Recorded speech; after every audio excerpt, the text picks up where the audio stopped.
Hello, everyone. As already mentioned, I'm Mario Koenz. I'm a PhD student of Matthias Treuer at ETH Zurich. And today I'll just walk you through the work we did on fair sampling in quantum annealers. And most of the talk will follow a paper that we currently have on arXiv for those who are interested. So let me start off first, why this question about fair sampling. Usually, as you all know, the large buzz always is time to solution. How fast do we find the ground state? Any ground state, we don't really care what ground state, just it has to minimize whatever Hamiltonian we have or to be the ground state of that. But the second question that can also be very important for certain applications is how well do you find the different ground states if you have highly degenerate ground states?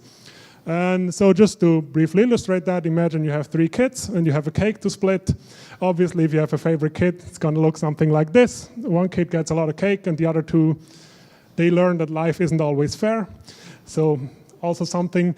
I'll refer to this scenario as a soft suppression. That means although we find all the ground states, we find certain ground states with a higher probability. This is not, depending on how large this ratio is, it's not such a bad thing. Ideally, though, we would really like to have fair sampling where every kid gets the same amount of cake, or we find all the ground states with equal probability. As a side note, for optimizers, this sampling statistics is also tied to ergodicity. So if you have an algorithm that always finds the same solution, it kind of drifts towards that space, that location in configuration space, and that might also be an issue. The worst that can happen is that we have hard suppression, where a kid doesn't get any cake, and unless it gets other food, it will die. If we miss certain ground states, that, again, for certain applications can be a bit of a problem. The outline of my talk will be, first of all, I'll walk you through a few toy examples that we then try to understand within perturbation theory, and back that up with large-scale simulations to see if it actually also holds for our state-of-the-art solvers. And if time remains, I'll briefly touch on a future work that we are doing on embedding cost, where we analyze how much do these different embeddings cost and how does it compare to direct simulation. The mandatory slide that everybody has to have at this conference, just briefly, we have the Hamiltonian, the annealing Hamiltonian with the linear scheduling, we have the driver and the problem Hamiltonian. Your problem Hamiltonian is just your everyday ZZ two-body term Hamiltonian, and for the driver we have this one, the vanilla one-body X transverse field driver. We can then upgrade this to add two-body local terms and even further 3-body terms. So be aware that even if it says HX3, it contains the lower body terms as well. So it contains everything up to 3-body terms. In order to make my life a bit easier, I'll just refer to these as the vanilla or 1x driver, the 2x driver, or the 3x driver. So whenever you hear 3x, just think all up to 3-body terms included. So the starting point of this work was a nice paper by Matsuda et al. In 2009. And what they did there, they found this small example, 5 spins with 2 antiferromagnetic couplings, the rest ferromagnetic.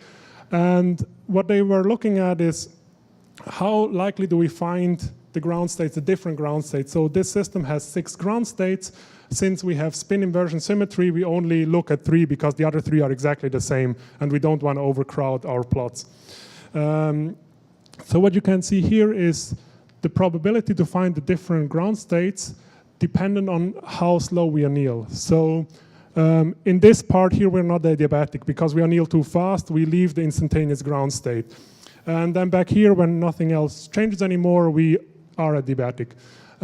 Again, if we run our annealers as an optimizer, we don't really care whether or not we are adiabatic. We just want the solution. So we can break as much physics as we want as long as we get the solution out. Whatever improves the optimizer, right? And so the issue that you see here immediately, would be like this worst case scenario where one kid doesn't get any cake. We have an exponentially suppressed ground state. So I'll color that red. Now what they did, they upgraded the driver to a 2x driver, and all the ground states then were found with equal probability. So we have fair sampling. With that, the problem seems solved, right? We are done. We showed it for one example, so it must hold. But obviously the question is, was this a generic example? If I just take a random configuration of a graph, will it behave the same? Will this 2x driver help? Then if it helps, how much better is it for a larger assortment of graphs or problem spin glasses? And then obviously the question that always comes, how about the large scale system? We don't really care about your time models. We want to know, does it work for the large systems as well? So that's exactly what I'm going to tackle. So the first thing I wanted to do is find a counterexample to this example from Matsuda's paper. And so I did what any good scientist would do, or physicist. I just started playing around with a few spins and a few couplings and started to punch them together in what I thought was a smart way. So tried something else. But I didn't really find the nice, I found large examples where it didn't work, but I wanted a really, really small example to show where it doesn't work. And at some point I realized I'm still a computational physicist, so I would just do the lazy approach here and just let the computer generate everything and go through the whole graph generation up to 7 spins. Obviously it takes a bit of effort programming-wise, but it doesn't take a lot of brain from the scientist to do this, just compute time. So what I have here are 3 really nice examples that I want to share. On the top, you see that we have the 1x, 2x, 3x, and 4x driver. And you have these 3 examples. So the first example has 10 degenerate ground states, 12. Again, I only show half of them, so the first spin always shows up because we have spin inversion. This example, when we move over to a 2x driver, becomes fair. Now, maybe some of you still remember the first example and ask, why are you showing the same example again? I mean, it's hard suppression in the first and then or fair sampling with the 2x driver. The main difference here is this decay of the suppressed ground state is much, much, much faster. And it's very clear from perturbation theory why that's the case. But for anyone who looked at the first graph and thought, oh, maybe I can do something with just hitting my anneal time in this right window, that's much harder to do here. The second example is not so bad. We have 6 degenerate ground states, a 4-spin example, a very small system where you have soft suppression. Something funny happens if we go over to the 2x driver. We still have soft suppression, but now we just inverse the probability. So the one that was suppressed before is now the dominant ground state. And then finally, if we switch over to the 3x driver, we get fair sampling. Now the nastiest example I brought with me is this 6-spin system, where we have hard suppression in the 1x vanilla case. And here you can also see that now here the decay of this suppressed ground state is much, much slower as in the first example. So if somebody would just put the annealing time at, let's say, 10 to the 2, you would still find quite a lot of the suppressed ground state. Because you just say, I don't care about being adiabatic, I just want to find the ground states. If we move over to a 2x driver, we still have pretty much the same picture. So this is one of the smallest examples that I have where you have hard suppression for a 2x driver. 3x driver moves it up to a soft suppression. Again, soft suppression is still not ideal, but way better than hard suppression. And then finally, the 4x term will make this fair. In order to understand this, let's just briefly look at the spectrum of this first example I mentioned. So what you see here is just a anneal run. So we start with a driver Hamiltonian and we end up with a problem Hamiltonian.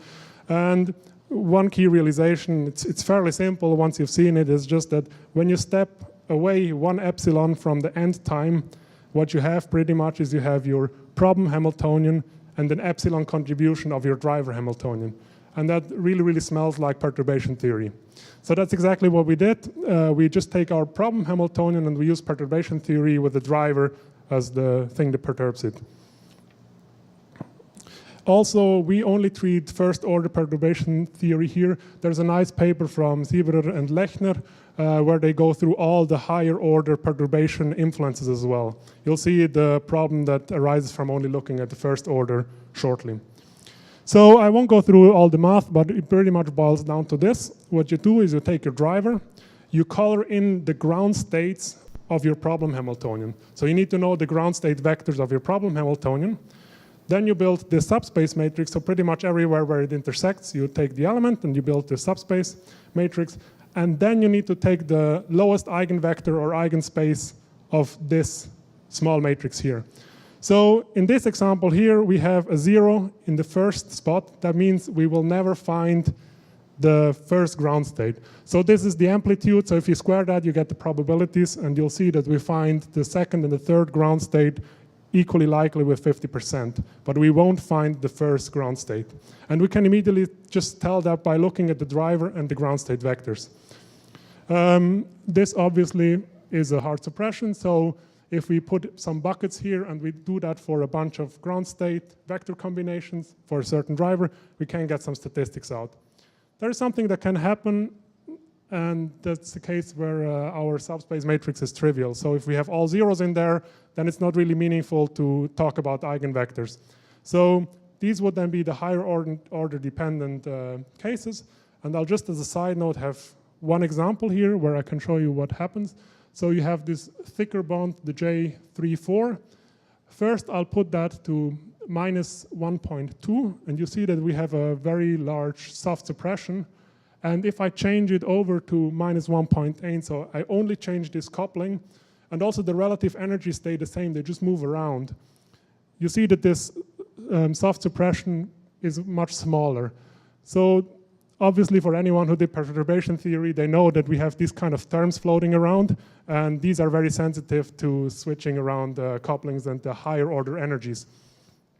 In general, we just observed that for generic random graphs or problems, these higher order terms, they just split up into soft suppression and hard suppression. You really need a highly symmetrical problem in order for these higher order terms to balance out in such a way that leads to fair sampling.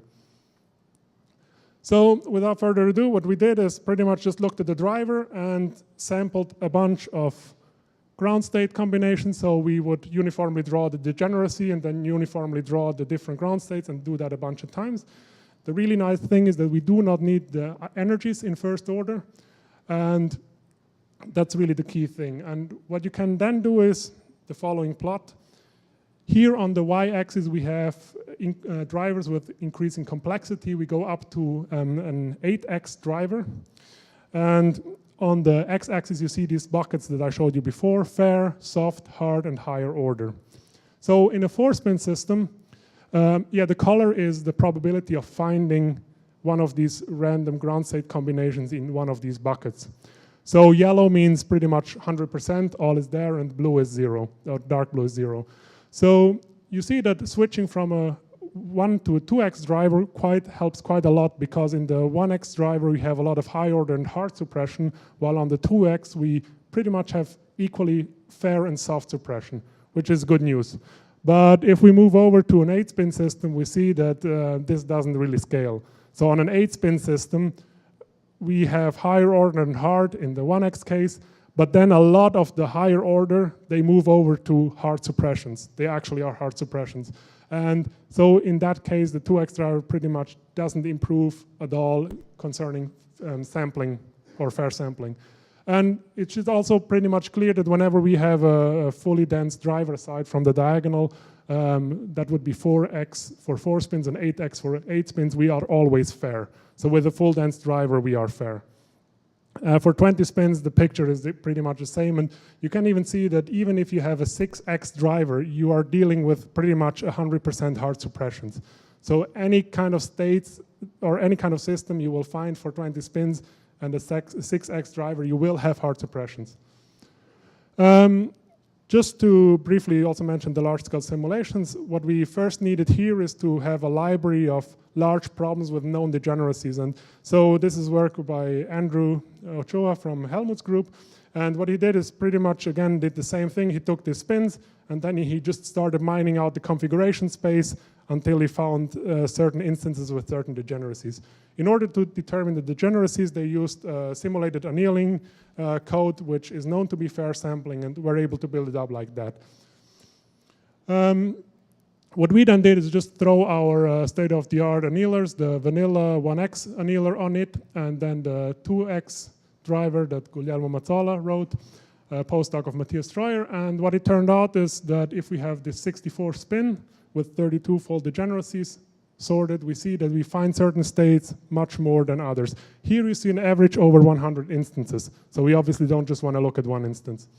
And Now the question is, or the answer is, in the 2x case, not surprisingly from perturbation theory, it looks exactly the same.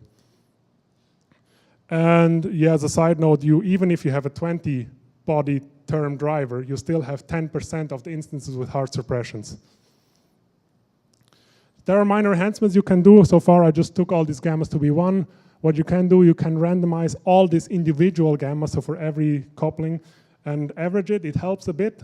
But the problem is you only have access on the non-zero elements of the subspace matrix. You cannot do anything about the zero elements, because your main issue is really you have not enough density or non-zero density in your driver. And that's the take-home message for the fair sampling part. You just need the dense driver. Just 2 minutes? 2 minutes, perfect. I just want to touch on a work that is, or something that is currently in the works, and that is the question about embedding, the cost of embedding. So as you all know, if we have a system and we need to embed that into this pesky 3-dimensional space that we live in, we either go Miner, Chimera, or this LHC from Wolfgang Lechner, which I work with. And there are probably many other, but it's always the same. You have an encoder, then you do your anneal, and then you have a decoder. And so, again, it's very, very preliminary data, and for the sake of time, I won't go into detail. But the questions, or what we've seen so far, is these different embeddings seems to work similarly for max-cut instances. The direct simulation is usually always is faster and better. Then the question that we want to ask, what has the best time to solution, quality of solution, fair sampling, which one of these embeddings finds more solutions? Then is there maybe a scaling difference between the different embeddings, or even between the embeddings and the direct simulation? Then one question that is also that we have to pay attention is these decoders can be fairly potent. And so what you can end up with is a really botched anneal, and then your decoder is so good that it kind of really, really figures out, again, the solution. And so it's really, we have to check where the work happens. And so this is a bit of a provocative question, but maybe is SQA on a classical hardware one of the best QA realizations right now, until obviously fully programmable universal quantum computer or some non-stochastic drivers comes to the rescue. And with that, and because of the severe lack of mountains around here, I leave you with a picture of my home village, and thank all the organizers for their work and the invitation, and you for your attention. Thanks.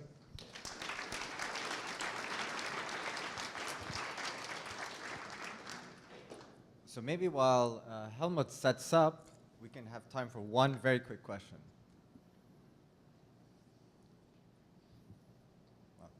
Salvatore. In your small examples, do you have an idea of a Hamming distance between the ground states of your small problems? Because, for example, in the toy model of Helmut, you can see that there is one isolated ground state, and the other two are very close to each other, Hamming distance 1, but these two are a Hamming distance 2 from the single isolated one, and therefore that's the reason why the XX works. So I was wondering, in the other cases that you have presented, if you have a rough idea about what is the ground state, how is the ground state? Your intuition is very correct here. So it has very much to do with the Hamming distance of these states. So the ones that are suppressed usually are far away, and the other then during the anneal pretty much eat up the probability via the transitionals of that. So I think you could probably go in all of these and do the connection to the Hamming distance very well. I think Wolfgang Lechner this afternoon will touch a bit more on the perturbation theory part, and also how it's related to the whole Hamming distance. Thank you. Let's thank Mario again.